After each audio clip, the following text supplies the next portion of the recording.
Hello students, आइए देखते हैं थायराइड ग्रंथि के बारे में। आप पढ़ रहे हैं अध्याय 22 रासायनिक समन्वय तथा एकीकरण के बारे में। इसमें आपको अंतःस्रावी ग्रंथि के बारे में बताया जा रहा है, आपको एंडोक्राइन ग्लैंड के बारे में। तो आज हम बता रहे हैं आपको थायराइड ग्रंथि के बारे में। तो ध्यान से देखें, थायराइड ग्रंथि होती क्या है। थायराइड ग्रंथि श्वास नली के दोनों ओर स्थित दो पालियों की बनी होती है। फिगर आप देखें, यह श्वास नली है, ठीक है। श्वास नली के दोनों ओर दो पालियों में थायराइड ग्रंथि बनी होती है, ठीक है। तो यह पहली पाली आप देख रहे हैं थायराइड ग्रंथि की, और यह इसकी दूसरी पाली है थायराइड ग्रंथि की, ठीक है। ये थायराइड ग्रंथि हैं। इस पर आप ये देखें, रेड कलर के दो इधर और दो इधर बने हुए हैं, इसे पैराथायराइड ग्रंथि कहते हैं, ठीक है।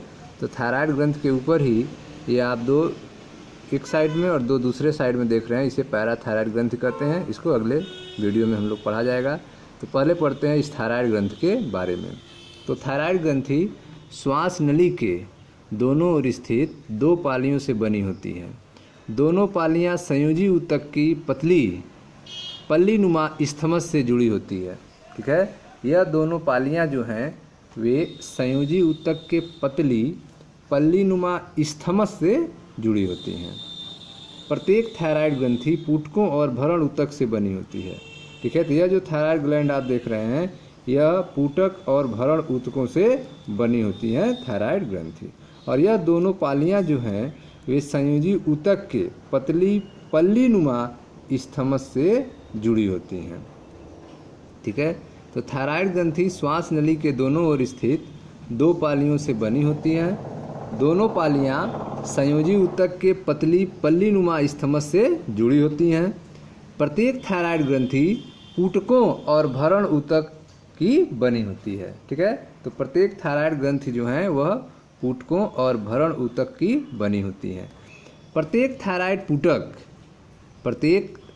पुटक एक गुहा को घेरे पुटक कोशिकाओं से निर्मित होता है, ठीक है। प्रत्येक थायराइड पुटक जो है वह एक गुहा को घेरे पुटक कोशिकाओं से निर्मित होता है।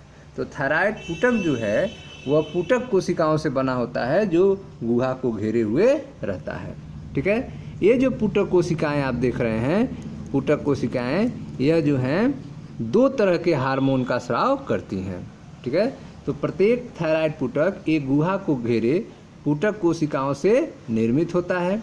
ये पुटक कोशिकाएं दो हार्मोन का संश्लेषण करती हैं, ठीक है। ये जो पुटक कोशिकाएं हैं यह दो हार्मोन का संश्लेषण करती हैं। क्या नाम है उनका? तो पहले का नाम है ठीक है, थायरोनिन, टेट्राआइडोथायरोनिन्स, जिसे T4 कहते हैं, टेट्राआइडोथायरोनिन T4, अथवा इसे थायरॉक्सिन भी कहा जाता है, थायरॉक्सिन, ठीक है। दूसरा जो है वह है ट्राईआइडोथायरोनिन,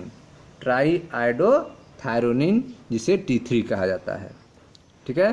तो इस तरह से आपने देखा कि थायराइड ग्रंथि जो है वह श्वास नली के दोनों ओर स्थित दो पालियों की बनी होती हैं। दोनों पालियां जो हैं संयोजी ऊतक के पतली पल्लीनुमा स्थमस से जुड़ी होती हैं। प्रत्येक थायराइड ग्रंथि पुटकों और भरण ऊतक की बनी होती हैं, ठीक है। प्रत्येक थायराइड ग्रंथि जो है वह पुटकों और भरण ऊतक की बनी होती हैं। प्रत्येक थायराइड पुटक एक गुहा को घेरे पुटक कोशिकाओं से निर्मित होता है। ये पुटक कोशिकाएं दो हार्मोन टेट्राआइडोथायरोनिन्स T4 अथवा थायरॉक्सिन तथा ट्राईआइडोथायरोनिन T3 का निर्माण करती हैं, संश्लेषण करती हैं, ठीक है। थायराइड हार्मोन के सामान्य दर से संश्लेषण के लिए आयोडीन आवश्यक है, ठीक है। थायराइड हार्मोन जो है नॉर्मल रूप से बनता रहे, सामान्य दर से बनता रहे, इसके लिए आयोडीन की आवश्यकता होती है। हमारे भोजन में आयोडीन की कमी से, यदि हमारे भोजन में आयोडीन की कमी हो जाए, हमारे भोजन में आयोडीन की कमी से अवथायराइडता एवं थायराइड ग्रंथि की वृद्धि हो जाती है, जिसे साधारणतया गलकंठ कहा जाता है, ठीक है। तो आप देख रहे हैं कि हमारे भोजन में आयोडीन की कमी से अवथायराइडता हो जाता है, थायराइडिज्म हो जाता है, जिससे जो थायराइड ग्रंथि होती है गले में वह वृद्धि हो जाती है, उसमें सूजन आ जाती है, जिसे ग्वाइटर कहा जाता है, गलगंठ कहा जाता है। ठीक है। गर्भावस्था के समय अथायराइडता के कारण, ठीक है, अगर गर्भावस्था है उस समय यह थायराइडिज्म हो, अथायराइडता हो, तो गर्भ में विकसित हो रहे बालक की वृद्धि विकृत हो जाती है। गर्भ में विकसित हो रहे बालक की वृद्धि क्या हो जाएगी? विकृत हो जाएगी। इससे बच्चों की अवरोधित वृद्धि होगी। बच्चों की जो वृद्धि होगी वो अवरोधित हो जाएगी, क्रिटेनिज्म जिसे कहेंगे, या वामनता तथा मंद बुद्धि, त्वचा असामान्यता, मूक बधिरता, ठीक है, मूक बधिरता आदि हो जाती है। ठीक है। तो आप देख रहे हैं कि गर्भावस्था के समय अथायराइडता के कारण गर्भ में विकसित हो रहे बालक की वृद्धि विकृत हो जाती है। इससे बच्चे की अवरोधित वृद्धि, क्रिटेनिज्म या वामनता तथा मंद बुद्धि, त्वचा असामान्यता, मूक बधिरता आदि हो जाती है। ठीक है। वयस्क स्त्रियों